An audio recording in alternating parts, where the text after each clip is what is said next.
What does it mean to be dominant? I've played at the highest level. I've received the highest award. Thank you. But those things did not make me dominant. On this show, I want to interview people from various backgrounds and careers to see what made them dominant. That's why I decided to partner up with Mission Winnow. Together, we want to promote progress and achievement while sharing real stories of struggle and success. We want to acknowledge the challenges in front of us, but we also want to pivot towards improvement and positivity. Everything is going to work out. We are the dominant ones. We dunk on the world. We don't let the world dunk on us.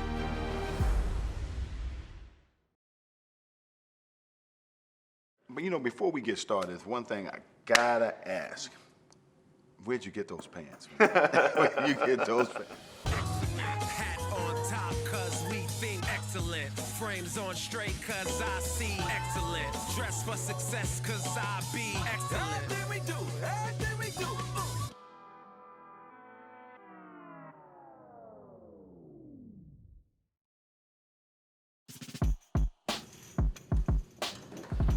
Hey, Dan, what's going on, man? How you doing? Appreciate you coming over, man.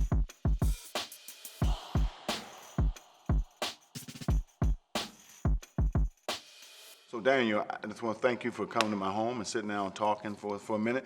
But one of the things that we enjoy talking about is the lives and trials and tribulations of people, trying to be successful or be dominant at something in their craft. And I know it started for you. Did music, was that your first love? Is that how you first got started?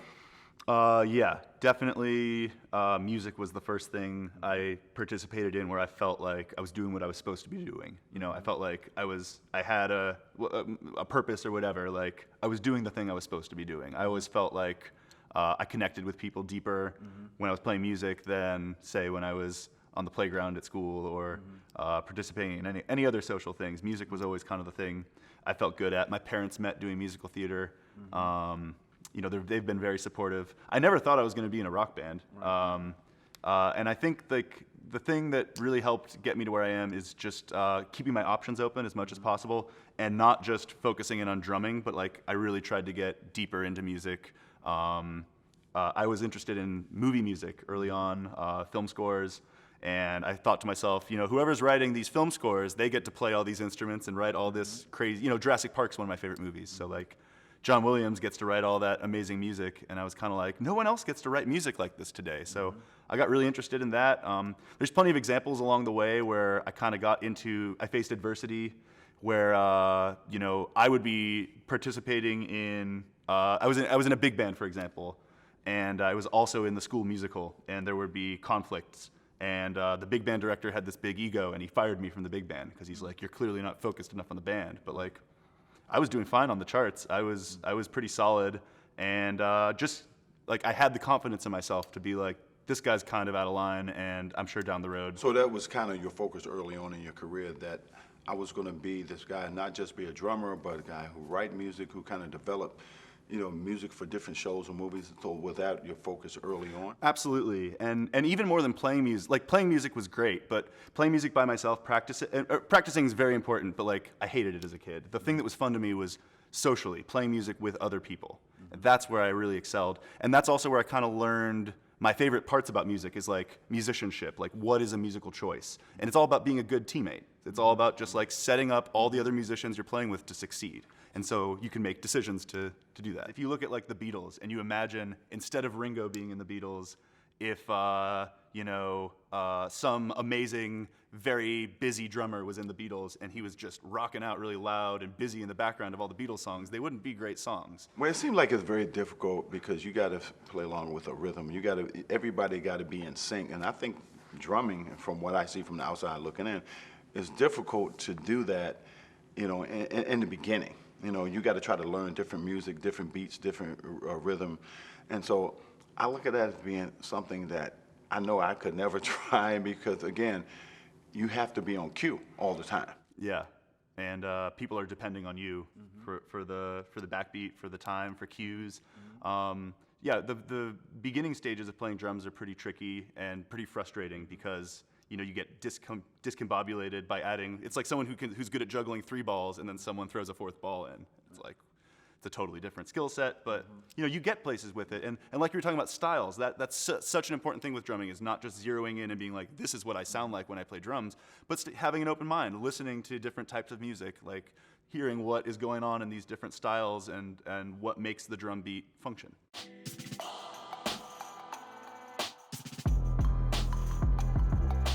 So who was the band that you played with, I would say your favorite band that you played with early on in your life? Who was that? Was that in high school? Was that went to college? I mean, So I attended Berklee College of Music in Boston, and I was fortunate enough to get into some of the top big bands there. And specifically, I was in the Greg Hopkins big band, which was called the Berklee Concert Jazz Orchestra. And I got to play with one of my heroes, McCoy Tyner, who was John Coltrane's pianist, because he was playing at the Montreal Jazz Festival, and he wanted to hire the student band, which would be cheaper than a professional band, but it's Berklee, so the band's gonna sound great. And that way McCoy gets to make some more profit, and that's great. He specifically had his own drummer. So I was only there to learn the charts and whip the band into shape, and I wasn't supposed to do the gig. But when McCoy got there, I had prepared, me and Shin, the bass player, really practiced, and McCoy was so impressed when he got there, he said, forget paying the other 2 guys, let's just hire the whole student band. And so I got to go play with McCoy Tyner at the Montreal Jazz Festival, one of the happiest moments of my life. well, during that time, what moment you felt like, you know what, I don't know if I'm that good at this? Sure. Or what were some of your failures during that time? If you look at or setbacks, not so much failure, but a setback. No, absolutely. Specifically, the first time I just absolutely had my butt handed to me was as a junior in high school. I was feeling myself. I was a little cocky, and I attended the Berklee, the same college I ended up going to has a summer program for high schoolers. And so I went there just expecting to breeze through, be the best drummer there, make some friends along the way or whatever. And I was so much worse than everyone else. Everyone else there was on a whole other level. And it was an eye-opening experience of like, I thought I had been working hard enough and I haven't been. And I clearly I have to decide, am I gonna put in the work that I now see I'm gonna have to do to get to the level I want, or am I gonna give it up? Try something else. So I mean, there were a couple of musicians there that are now very famous musicians that were so intimidating to see that the thought of giving it all up and doing something else was very tempting. Well, who was your idol, your drummer that you feel like it was your inspiration? Elvin Jones is John Coltrane's drummer. He's somebody I look up to a lot. Elvin, Roy Haynes, another jazz drummer I love. Tony Williams, who is a jazz drummer but also kind of invented fusion. Like I love that whole prog rock 70s thing. And then for some rock guys, Stuart Copeland from The Police, one of my favorite. John Bonham from Led Zeppelin. I was always Bill Bruford is also one of my favorites. He was in that whole prog rock thing. He was King Crimson's drummer, and he kind of took his solution to playing complicated music was to play very simply. And it's beautiful the way he deals with all this complex music and sets everyone up to succeed around him. Like, I bet all the other musicians in the band were like, I love playing with Bill Bruford. And that was the quality in a drummer that I always looked up to. I didn't necessarily want to be the best. I wanted to be the person that everyone wanted to play with the most because I was going to set them up to look good, better than a better drummer. So how did you develop your kind of dominant personality to know that, this is something I want to make a career out of? I never felt nearly as dominant in anything else I ever did as when I was being the drummer, running a band, kind of whipping everyone into shape, making sure everyone was doing what they needed to do. That's when I felt the most dominant. And there's a few experiences I had along the way that made it clear to me, like, this is clearly something I'm good at. But I think if I had to choose a big moment where I was like, this has to be it for me, it's in 8th grade, actually. I was there was a school musical going on, and I did not get a big part. I was in the chorus. But they fired someone 2 weeks in, and they just made me, out of the blue, they were like, Daniel Platzman, get on stage, you're going to do this. And I was terrified, and the whole school was watching. but I managed to get through it, and it built up this confidence in me that when the moment comes, I would be ready. Well, it's those moments that kind of defined you, because you hadn't gone through any type of struggle, any type of setbacks. You really can't become dominant or become a leader in life or in your profession. So you have to go through some of those things in life to get to this point. I think that really defines what leaders and what dominant people are all about. And looking at what you've done as a drummer has been pretty amazing, because that's a very, very tough business to be that dominant. And you've done a nice job of really getting at that level. Thank you so much. Yeah, I think just hustling is such a big part of it. Like, just because somebody's not telling you should be hustling, having the internal voice being like, I need to be working harder. Because then when the moment does arise, you'll be ready. So I would like to ask you, tell me about your foundation. I know you do a lot of philanthropy stuff. Culture City. Yes, sir. Being one that we both, are I'm part very of. proud of the work with Culture City, yeah. Yeah. So Culture City, obviously, me and Dominique are both part of on the board, and it's all about making things inclusive to everyone with unique sensory needs, whether that be children or adults. And to have these sensory inclusion rooms are so important to give them a sense of belongingness. Yeah, and hearing the stories from the families of, things they've put on a list of things they don't get to do anymore, that they should totally get to do. Like, families should be able to go to sports events, families should be able to go to music concerts, and the fact that one member of the family has a unique sensory need shouldn't be a deal breaker. Exactly. And I think with your foundation, the other foundation that you're a part of, tell us about that. Yeah, the band, I'm really proud of the band.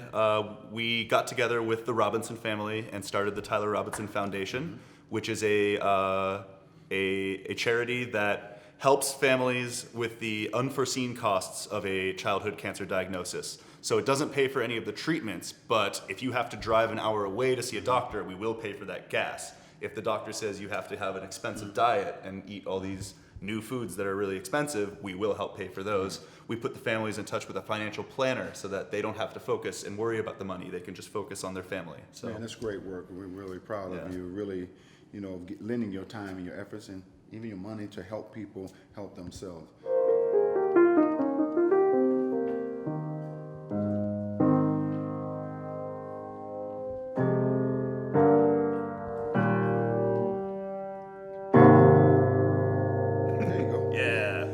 One thing that's lean on me. Don't ask me to play it. The other question I want to ask you, how does it feel being a part of one of the biggest bands in the world? It's surreal sometimes. My day-to-day life, like when I'm grocery shopping, people don't stop me generally, but if we have a show going on in a city, if I walk around that city that day, sometimes it's bananas. Like, in Buenos Aires, Argentina, a car just slammed on their brakes outside, and a 15-year-old girl jumped out of the back seat and said, "Daddy, I told you, it's Imagine Dragons." We took a picture, and she went off, and that was, I'm still like, I can't believe that happened. But one of the things that I always love to ask people is that, in your career, at the height of your career, what is your favorite moment that you've ever experienced as a professional? Well, that McCoy Tyner story ends with us performing at the Montreal Jazz Festival, and there was this one particular song where he had already played a piano solo.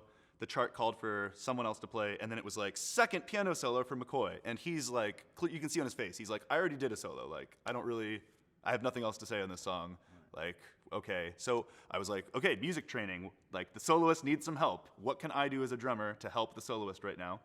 And there's a thing the Coltrane band used to do with these groups of threes rolling over the beat. So I started going into it, and he immediately heard what I did, looked at me, made eye contact, and laid on a huge smile, and then went into the whole thing. And he did it for the whole solo with me, and that's like one of my happiest moments. But that was really before I was professional. I was still a student then. So I'm going to follow that up with the 2014 Grammys, getting to do that performance with Kendrick Lamar with the Explosions of Red. I mean, that was a 72-hour period that is the most surreal period of my career. The first day we performed at a Clive Davis exclusive party. I had Pharrell in the front row, and Chris Christopherson and Lionel Richie, and we're nobodies at this point, performing.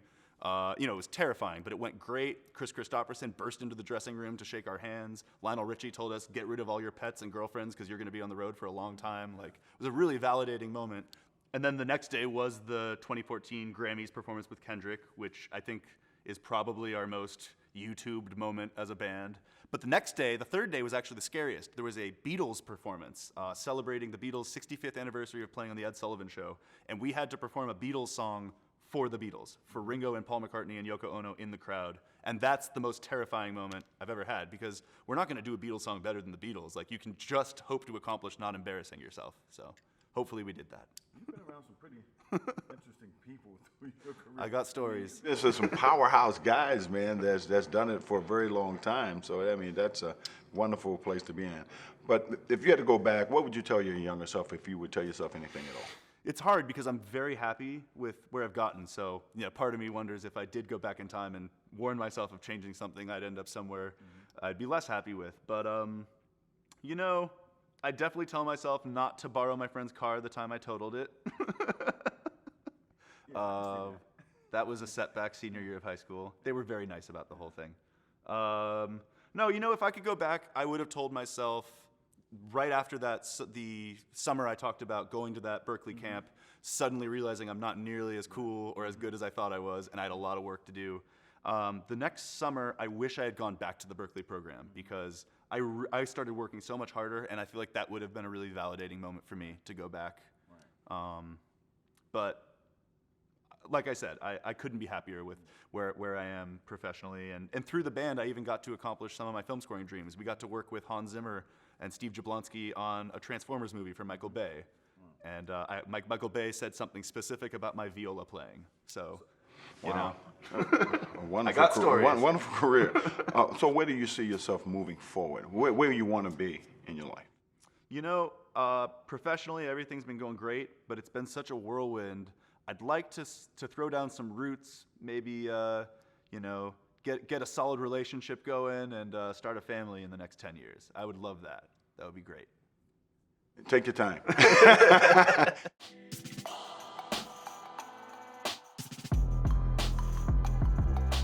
So you've had a wonderful career. I mean, you've made a lot of great music. So for us and for the audience, describe what dominance mean to you. Give us your definition of dominance. It would definitely have something to do with refined, because I feel like it's kind of like diamonds are formed when there's all this carbon and you put all the force on it, and like finally it reaches this level where it's no longer carbon, it's turned into a diamond.